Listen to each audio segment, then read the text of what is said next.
హైదరాబాద్ రవీంద్ర భారతిలో ప్రముఖ నాట్యగురు రోహిణి కందాల శిష్యురాలు శీతల్ రాపోల్ కూచిపూడి అరంగేట్రం అద్భుతంగా కొనసాగింది.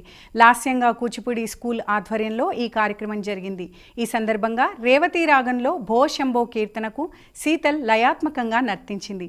గం గణపతే స్తోత్రంతో తన అరంగేట్రం ఆరంభించి శబ్దం అంశంలో ప్రహ్లాద పట్టాభిషేకం నయన మనోహరంగా ప్రదర్శించి కరతాళ ధ్వనులు అందుకుంది. గం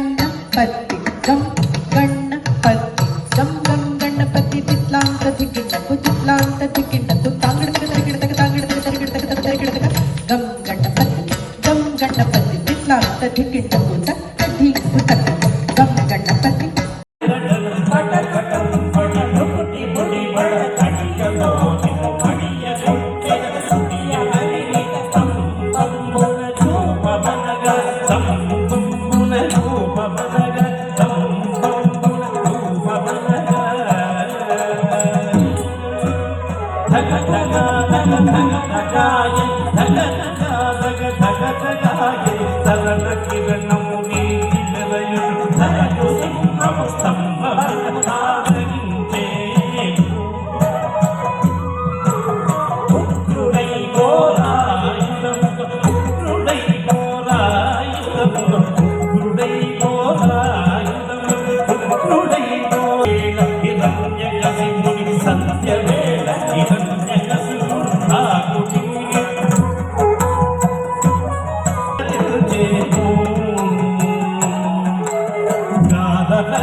Tadi